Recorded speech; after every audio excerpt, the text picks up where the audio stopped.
Hello, everyone. Thank you for joining 79 Consulting's webinar on Mastering Budgeting in NetSuite. My name is Tina Chandra, and I run marketing activities for 79 Consulting. I'm responsible for running campaigns, creating collateral, managing our social media platforms, creating strategies to promote our products and services, and raising brand awareness. During the course of this webinar, we'll be walking you through a live demo in NetSuite. We'll be using a NetSuite test account, which may be a bit slower than you're used to, so please be patient with us. We also have a chat feature where you can ask questions during this webinar. Before we get started, I'd like to take a moment to go over a few things. If you have any questions, please feel free to add them to our chat box. We will address your queries towards the end of our session. Secondly, we'll be asking a few poll questions during this time. Your response is greatly appreciated and will help us shape our future sessions.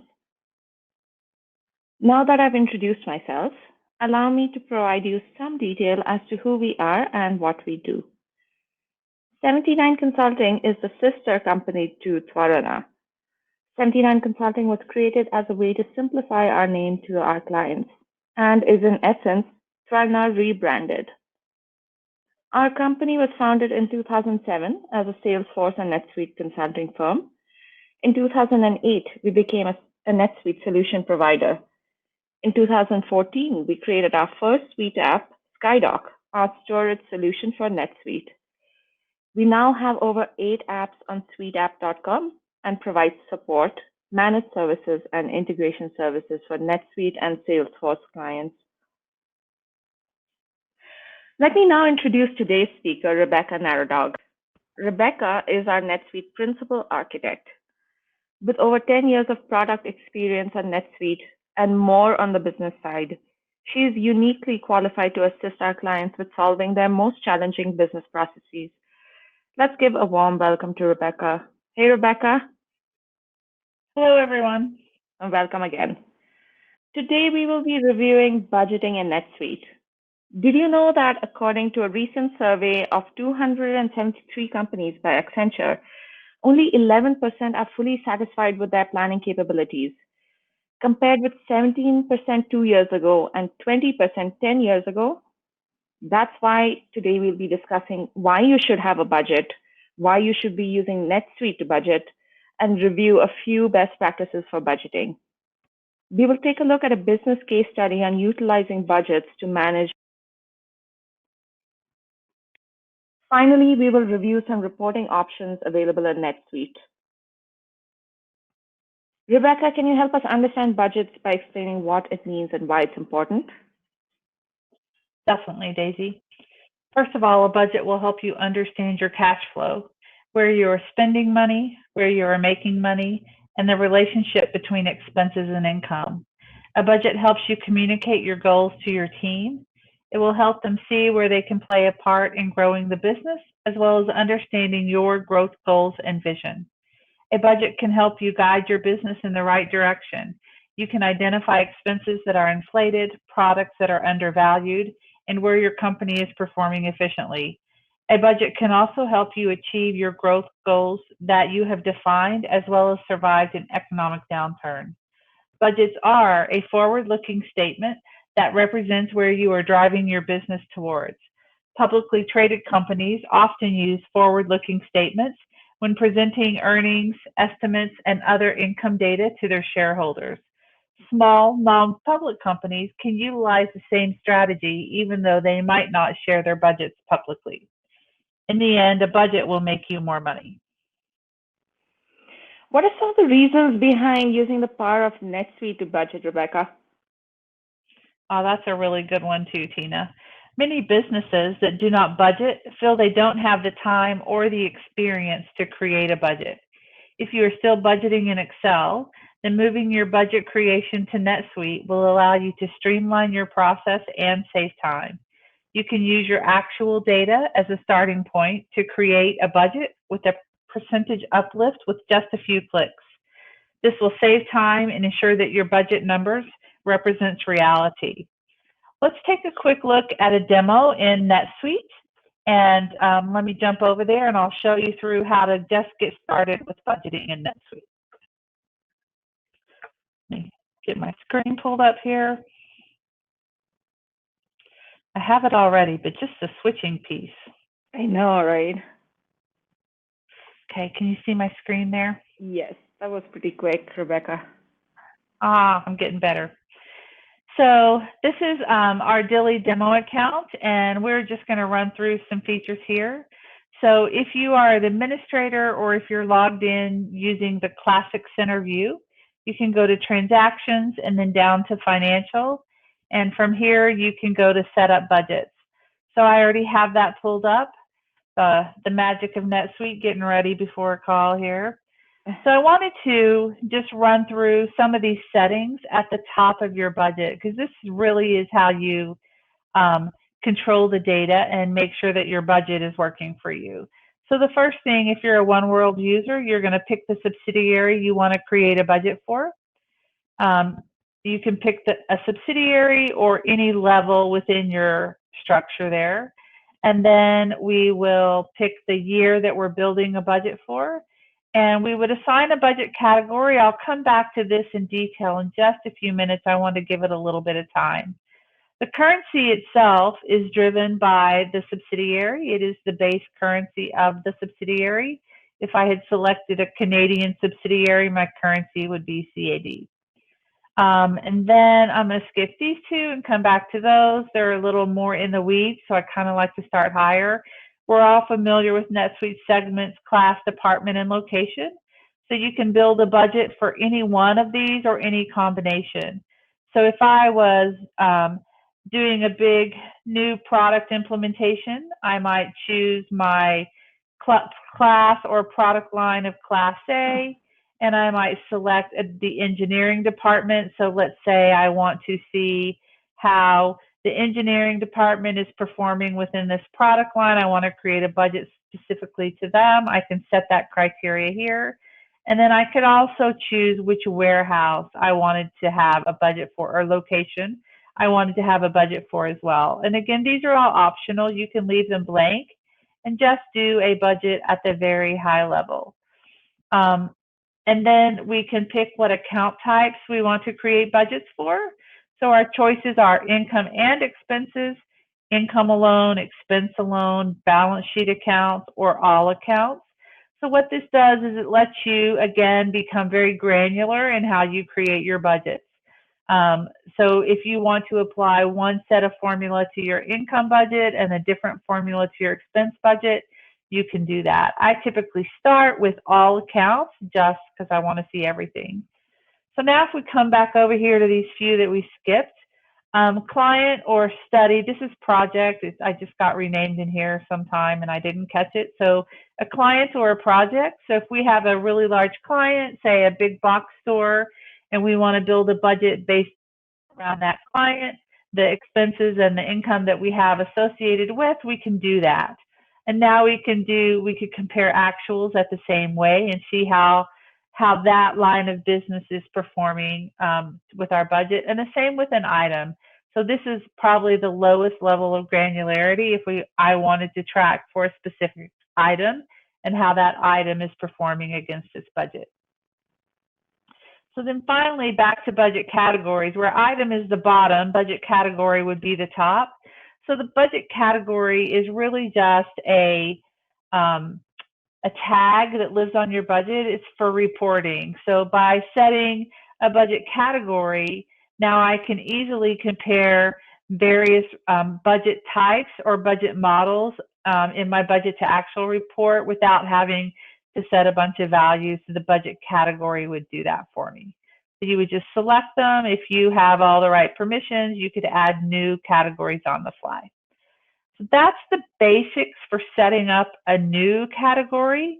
That's the basics for setting up a new category, Tina. Thanks, Rebecca. This looks really comprehensive. Is it really that easy to set up budgets in NetSuite? It really is. I know it's like it can't really be that easy. So setting them up, getting started, right? So along with this, where I'm going to set it up from scratch, I could also copy a budget, right? So again, we would go to transactions and down to financial and then up to copy budgets. So this lands me on this page. And if I don't have any budgets in NetSuite yet, or even if I do and I'm creating my next year, I can copy a budget I can create a new budget from actuals. So I could say here that I wanted to make a copy of my fiscal year 2019 actual data and create a budget for year 2020. And then I would set my budget category to 2020. And I can keep the segment detail if I want, or I can unselect it and I would select all accounts. And this is the beautiful thing about copying from your actuals, is this little box right here.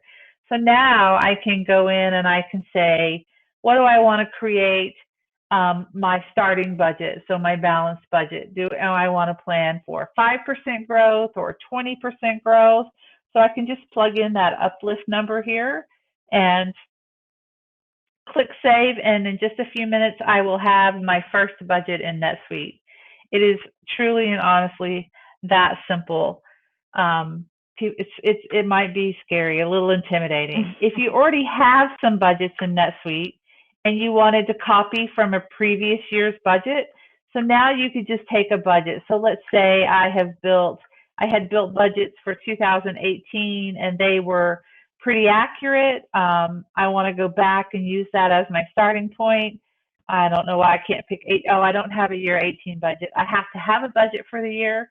So we'll just use 19 as an example. So I can say that I want to pull from budget year 2019. What categories do I want to pull from?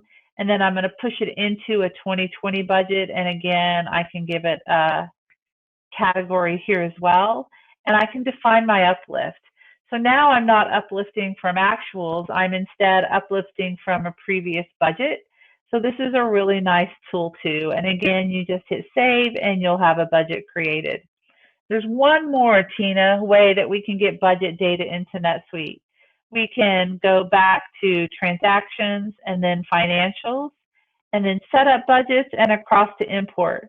So there's a beautiful little import assistant for importing budget data into NetSuite. So if you've been doing budgeting or budget modeling outside of NetSuite in Excel, as an example, then you could come in here and use the import wizard. As with all import wizards with NetSuite, there is a template file that you can download, and then you can get your budget data into the appropriate format to load it into NetSuite. So that's really the bulk of it, Tina. Awesome. Thank you, Rebecca. Oh, sure. Just one more thing really quick, Tina, if you don't mind. Yeah. All the features that we've gone over here just now are available on the NetSuite platform without purchasing any additional modules. So if you have NetSuite, then you have these features available to you. Budget categories does require that you have your administrator enable the multiple budgets feature, but it's just a quick checkbox. It doesn't impact anything else except for to turn on that budget category. Thanks so much, Rebecca. It's really useful to know that all these features we've been discussing are native to NetSuite. Okay, let's move on to a few budgeting best practices. Sure. So we took a survey of several financial experts in the NetSuite and budgeting space and asked them, what are the best practices as it relates to getting started with budgeting as well as actual budget creation? The 4 themes below were consistently represented. Of course, this is not an exhaustive list, but it is a good place to start. First off, be realistic. Base your budget on past results. Look at prior years to determine your growth for the budget cycle. Unrealistic budgeting will not get buy-in from your shareholders. They will see straight through those unrealistic budgets immediately. Second, be conservative. Budgeting growth around 20 to 30% is realistic and manageable. If you grew 50% last year, look at the trends to understand why you experienced that level of growth. Then determine if the same conditions apply before building your budget to the same factor. Also, be flexible. Review your budgets regularly. Recalculate them when necessary. Did you pick up a new large account? How will that impact your budget for the remainder of the year? Did the cost of fuel go up unexpectedly? Factor that into your budget as well. And finally, be a team. Rely on your leaders and managers and consider their input on the budget. Discuss with them your goals and work together to determine how to arrive at those goals. Your budget should reflect the agreed upon goals.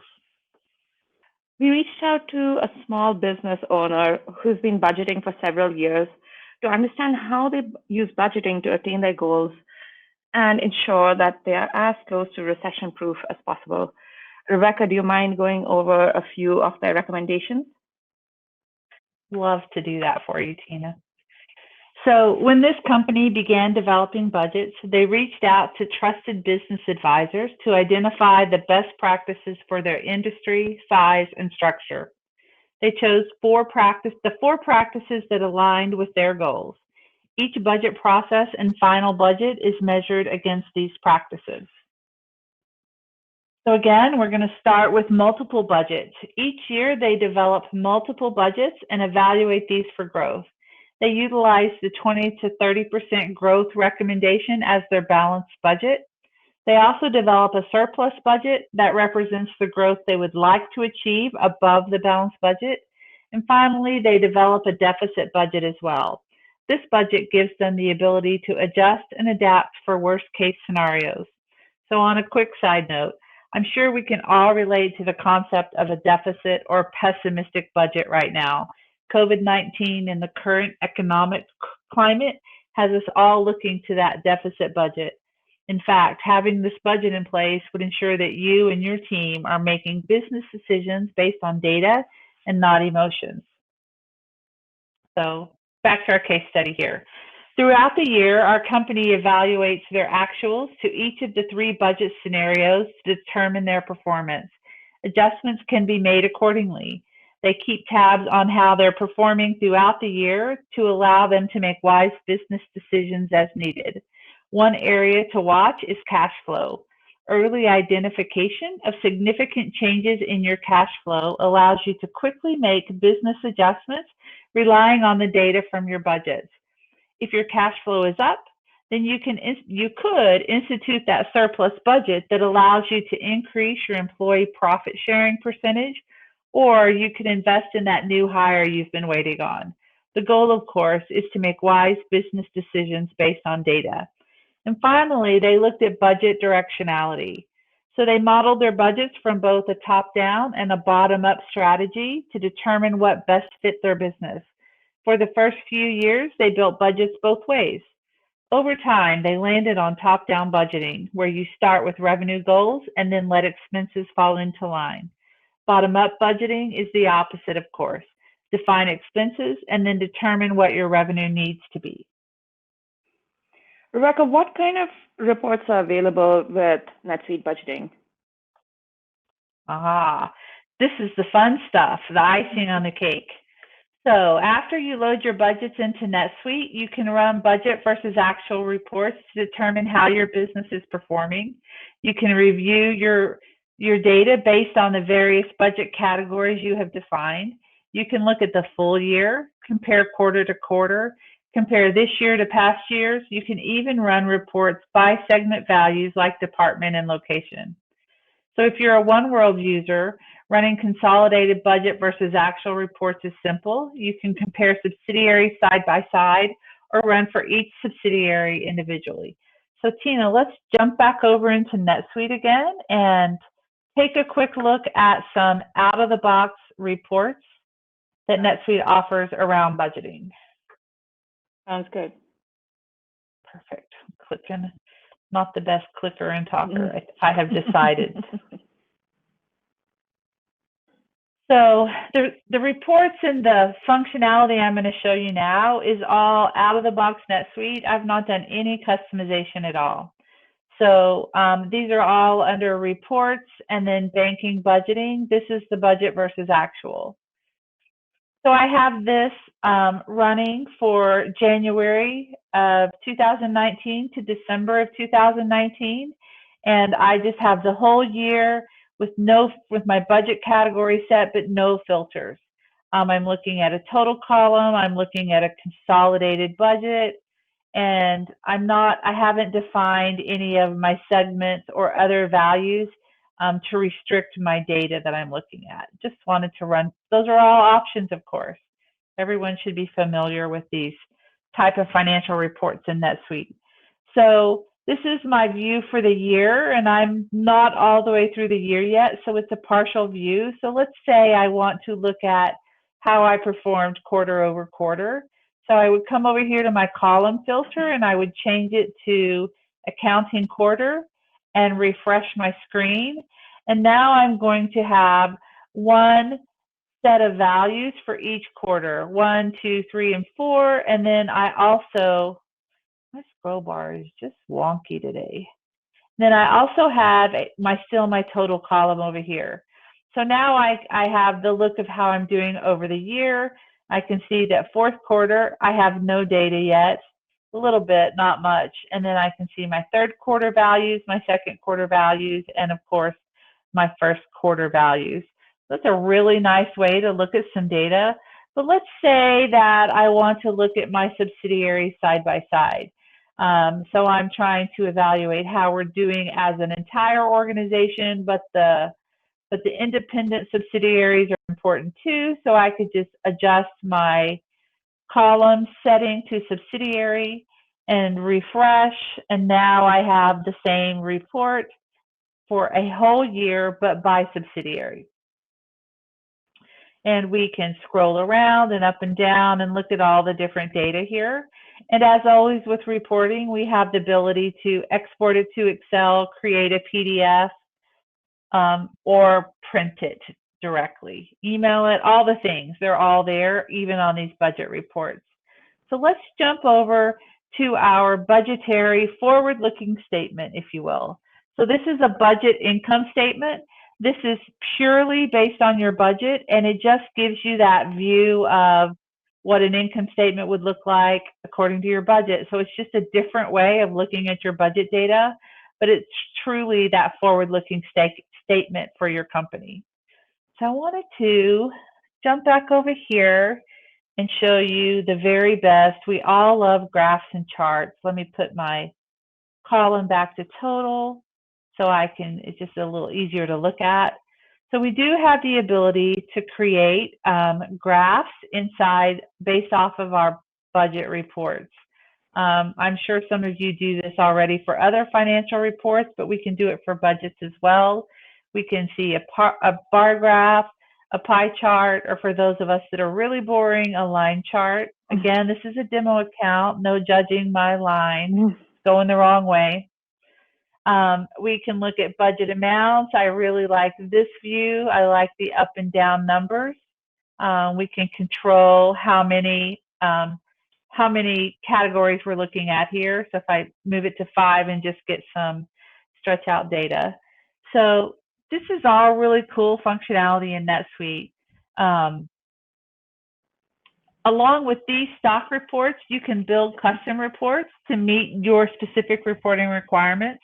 You can compare last year's actuals with this year's budgets.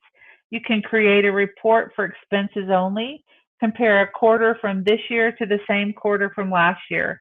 You can even have a report that shows you the budget versus actual for the current period with a trailing 3 months. And pro tip, that is a Suite Answers article in NetSuite, the current budget to actual current period with a trailing 3 months. So if you want to go, wow, your boss tomorrow, you could have that budget report set up and show them how to do that article in Suite Answers. There are a few limitations to budgeting in NetSuite, mainly around scenario and dashboards. So we can do some pretty basic scenario modeling in NetSuite using segments and budget categories. If you're doing anything more extravagant, you can continue to do that outside of NetSuite and then use that import wizard to get the data into NetSuite. And unfortunately, the bar graphs are not available on dashboards for budget reports. So We can't put any type of budget reporting data on the dashboard in NetSuite, and it's a real disappointment. It's something people are really looking for. The good news, though, is everything that you build in NetSuite can be used when you're ready to move to advanced budgeting. And I do think NetSuite's built a really solid platform for small businesses to use to get started with budgeting. So that, Tina, in a nutshell, is reporting in NetSuite. So let's take a look at the Suite app that we have developed called Cash Flow Statement. So this was built by 79 Consulting, or Tvarana, which I can't say either. So it's okay. Again, probably a good thing for the sister company rebrand there. NetSuite gives you your bank balance and a cash statement for a period. But how do you forecast your cash position? So we developed a Cash Flow Statement Suite app to allow you to do just that with the power of NetSuite. Let's take a quick look. We're going to jump back over to the NetSuite environment. Rebecca, just a note for our audience, the Cash Flow Statement Suite app is available on suiteapp.com. You'll find it there. Thank you, Tina. I think I jumped over you there. Sorry about that. No worries. So if you purchase a Suite app and once it's installed in your account, again, in the Classic Center, you can see it at Transactions all the way down to Cash Flow Statement and across to Cash Flow Statement. And this is the landing page. When you open it up, it defaults with today's date and then 30 days into the future. You can, of course, pick any date into the future you want. And then if you're a OneWorld user, you have to select a subsidiary, as always, with OneWorld. And then it's going to come up and it is looking at what currencies I have available. So every time we take a pause here, we wait for the page to fill, it's looking at appropriate data based on our selections. So I selected US West and it said, what currencies can I use in US West? So I'm going to look at USD. And now it's going out to find all my bank accounts that are in USD for my subsidiary US West. So here are my bank accounts, and you can see I have several. So I can do cash flow modeling based on a single bank account, or I can select a multiple of bank accounts here by just using, the multi-select feature. And then now what it's going to do is, voila, it's fast today. It has gone and it has found all of my OpenAR and OpenAP transactions that fall within either within the date range we have of 11:30 or before if they're still open. So we have some here from 10:05 that are still open. So the idea here is that right now by default everything is selected. So we're going to assume that all this activity is going to happen in the current periods, and our modeling here, we have our cash flow forecast based on a week. So we often know that this large customer is not going to pay us, so let's just say these three. So I'm going to uncheck the boxes here for these three transactions that are $30,000, $50,000, and $57,000, and I would like for you to, it goes really fast and I can't pause it. So keep a look in this box here, and you'll notice that our forecasting changes for each week when I start unselecting transactions. So this is saying we're not expecting these customers to pay us.